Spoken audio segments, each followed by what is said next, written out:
aí, pessoal, tudo bem? Professor Paulo Gereba, de História. Na aula de hoje, nós vamos exercitar um tema que nós já falamos.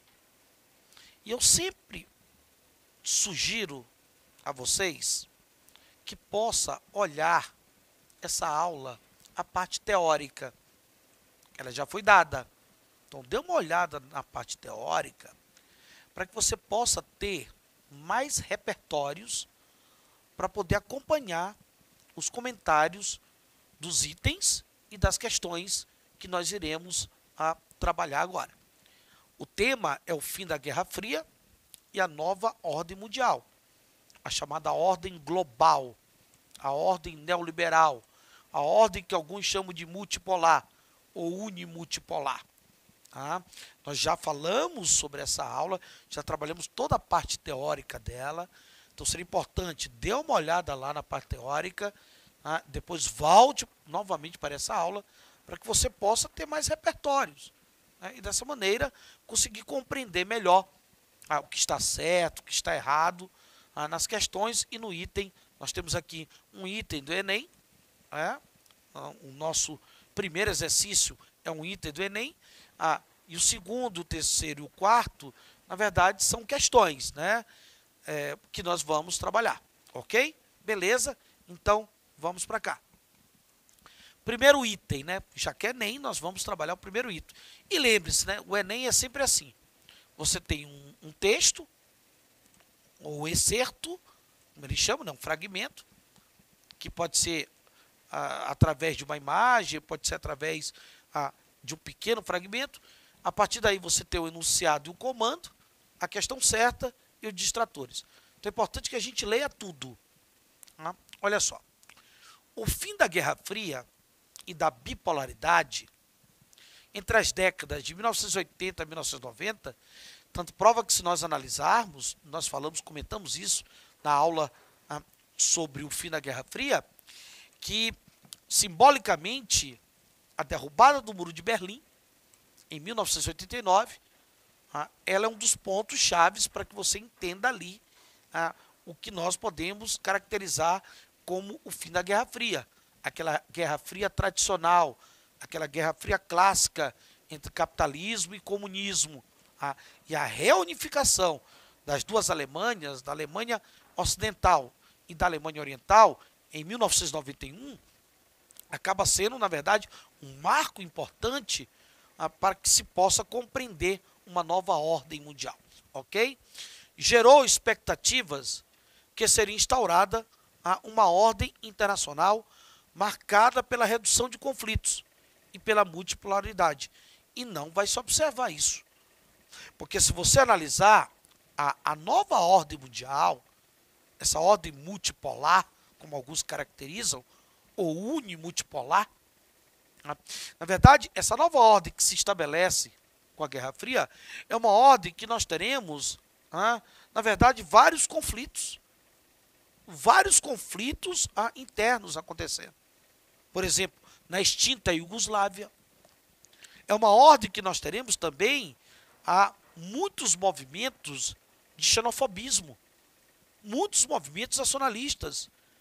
Nós teremos disputas étnicas nessa nova ordem. Dentro dessa nova ordem, teremos disputas étnicas, conflitos étnicos, teremos extremismos religiosos, práticas de extremismo religioso, certo? Teremos também, por exemplo, ameaças terroristas ou práticas terroristas dentro dessa nova ordem, e até mesmo o avanço do tráfico de droga, o avanço do crime organizado. Então, observe que essa nova ordem, por mais que se criasse expectativa, e se criou com o fim da Guerra Fria clássica, expectativa para que essa nova ordem fosse uma ordem de estabilidade, essa nova ordem foi uma ordem marcada por muita instabilidade, ok? Então vamos ver o que ele pede no comando, no enunciado.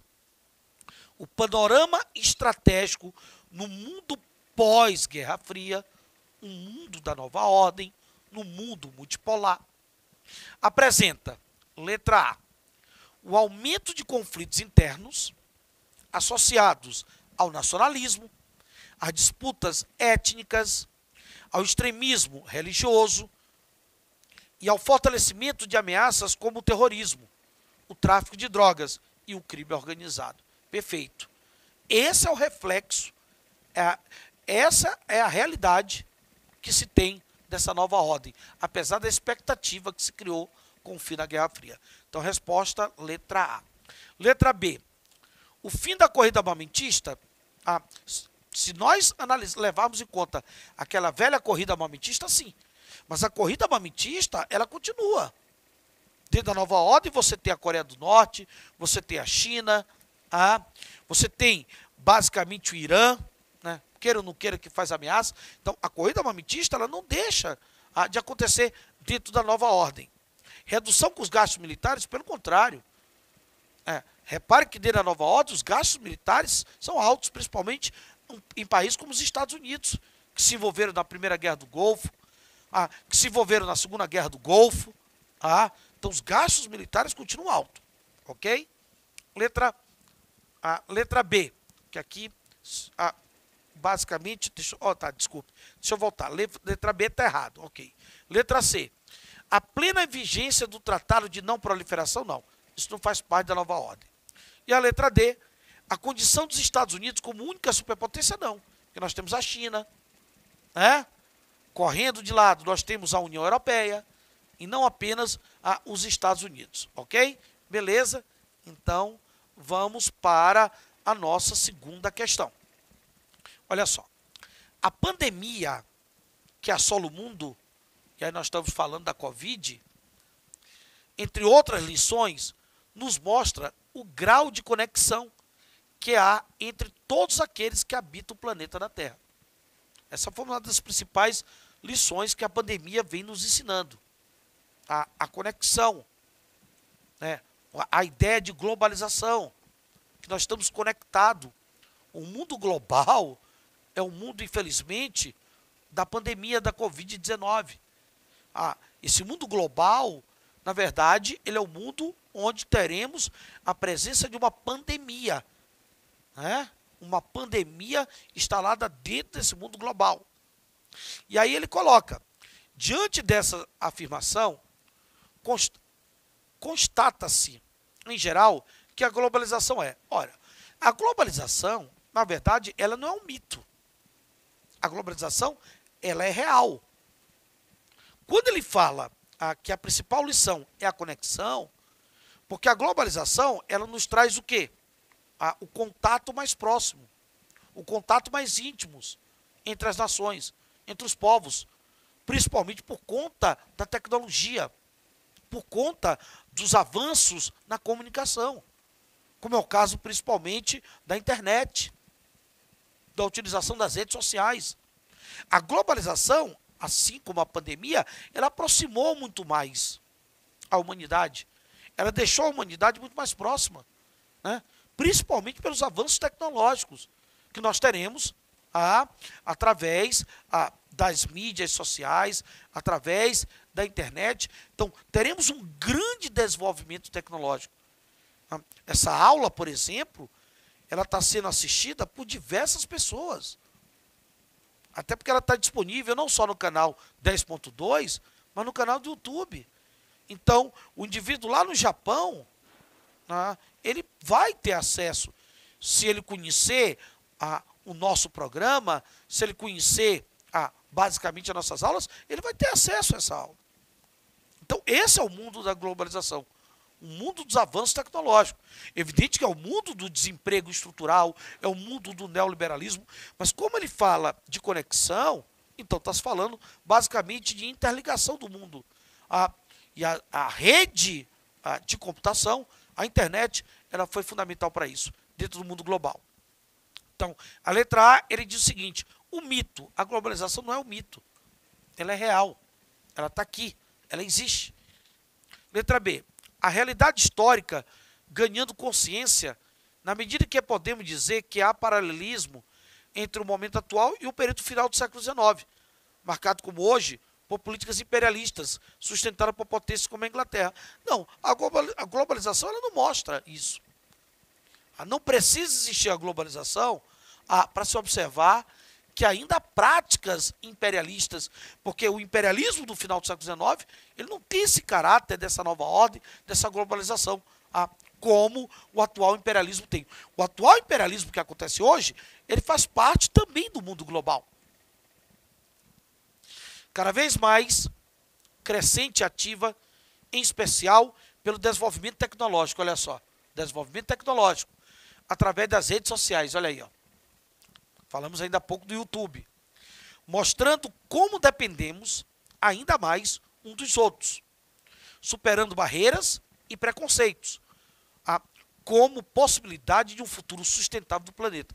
Futuro sustentável, possibilidade, porque a globalização, na prática, ela não está fazendo isso acontecer. Mas a possibilidade, sim, mas na prática, não. Nós estamos, inclusive, num dos anos, considerado um dos piores anos de todos os tempos, em relação à questão ambiental, a destruição do meio ambiente, os impactos ambientais que nós temos, acabam sendo irreparáveis, pelo menos agora, ao ponto de gerar várias tragédias naturais. Muito bem. Então, resposta à letra C de casa. Letra D.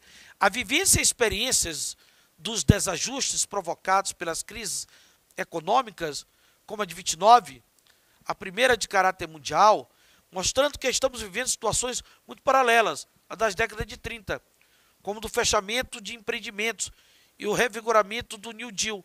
Não, é evidente que nós estamos, por exemplo, a globalização, por conta do neoliberalismo, ela nos mostra uma crise do capitalismo, 2007, 2008. Tá? A crise de 2007, 2008, mas é evidente que nós não temos o revigoramento, né?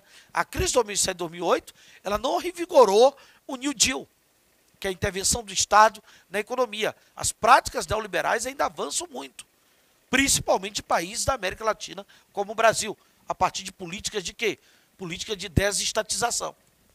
Letra E. O resultado da perda do sentido do Estado-nação, da integração em escala planetária, mostrando como a política dos anos do entre-guerra se repete. É evidente que não. Não há essa prática dessa política do entre-guerras se repetindo atualmente. Ok? Muito bem. Leia, próxima questão, muita atenção para ela. Leia o texto a seguir. Leia o texto a seguir. A catástrofe do comunismo histórico, ou seja, a crise do comunismo histórico, aquele comunismo soviético, aquele comunismo stalinista, aquele socialismo real, né? Essa crise, principalmente aqui na década de 1980, a catástrofe do comunismo histórico está literalmente à vista de todos.